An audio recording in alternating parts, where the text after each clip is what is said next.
Rotary district 3132 मधला सर्वात जुना क्लब आहे. इनफॅक्ट तो भारतामधला पहिला टॉप 10 क्लब मधला एक क्लब आहे आणि 1936 साली ज्याची स्थापना झाली असा तो क्लब आहे.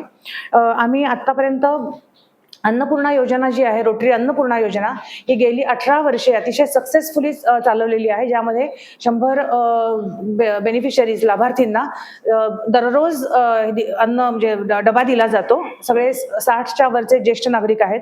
दुसरा आमचा प्रोजेक्ट आहे रोटरी रेड क्रॉस स्वगती स्कूल, जे मतिमंद मुलांसाठी जे स्कूल आहे ते देखील गेली अनेक वर्ष आमच्या क्लबचा हा परमनंट प्रोजेक्ट आहे.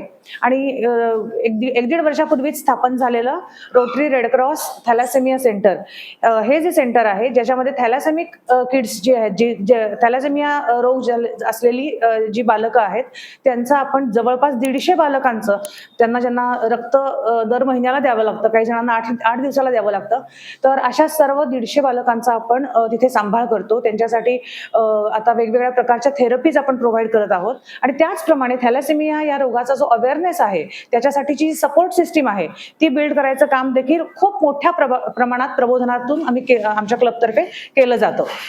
त्यासाठी वेगवेगळ्या शाळा कॉलेजेसमध्ये जाऊन आम्ही अवेअरनेस सेमिनार्स घेत आहोत.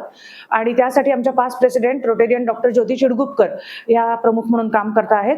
यावर्षी जे प्रकल्प प्लॅन केलेले आहेत त्यामध्ये विमेन एम्पॉवरमेंट म्हणजे स्त्री सबलीकरण ज्याला म्हणतो आपण, त्याच्यामध्ये स्त्रियांना उद्योजिका म्हणून, नवउद्योजिका म्हणून ज्या पुढे येत आहेत त्यांना मदत करणं, त्यांच्यासाठी आरोग्याची शिबिरं वगैरे घेणं, याच्यावरती माझा थोडा भर असणार आहे. त्याचप्रमाणे एन्व्हायरमेंटसाठी, पर्यावरण संवर्धनासाठी, तसेच स्वच्छता अभियानासाठी, कारण सोलापूरमध्ये तुम्ही पाहता आहात पर्यावरण संवर्धन करण्याची खूप मोठ्या प्रमाणात गरज आहे. आपण अजूनही दुष्काळी भागामध्ये आहोत. तर रेन वॉटर हार्वेस्टिंग असेल, वृक्षारोपण असेल खूप मोठ्या प्रमाणात, वृक्ष संवर्धन असेल, त्याचप्रमाणे प्लास्टिक वरती आपल्याला जो प्रतिबंध थोडासा आणायला पाहिजे त्यासाठीचा जनजागृती असेल, यासाठी आम्ही काम करू. त्याचप्रमाणे मी म्हणाले तसं स्त्री सबलीकरणामध्ये अनेक सेक्टर्स आहेत. हेल्थ आहे, एज्युकेशन आहे, त्यांच्यासाठी कम्युनिटी इकॉनॉमिक डेव्हलपमेंट ज्याला आम्ही म्हणतो की कम्युनिटीचा एक त्यांना स्वतःच्या पायावरती उभं करण्याचं स्त्रियांना, त्यासाठी आम्ही काम करणार आहोत.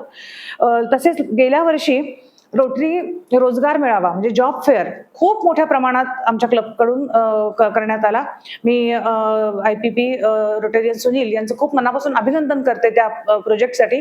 त्याचबरोबर लहान मुलांच्या सर्जरीचा आम्ही एक सुंदर कॅम्प घेतला, ज्याच्यामध्ये जवळपास 150 मुलांची सर्जरी आम्ही फ्री ऑफ कॉस्ट केलेली आहे. आणि हे दोन्ही प्रकल्प यावर्षी आम्ही कंटिन्यू करणार आहोत, मोठ्या प्रमाणात घेणार आहोत. इतर अनेक प्रकल्प तुम्हाला आम्ही आता सांगितलेले आहेतच. लेटेस्ट अपडेट, सुपरफास्ट बातम्यांसाठी सबस्क्राईब करा, फॉलो करा MS13 न्यूज, सोलापूरकरांच्या हक्काचं.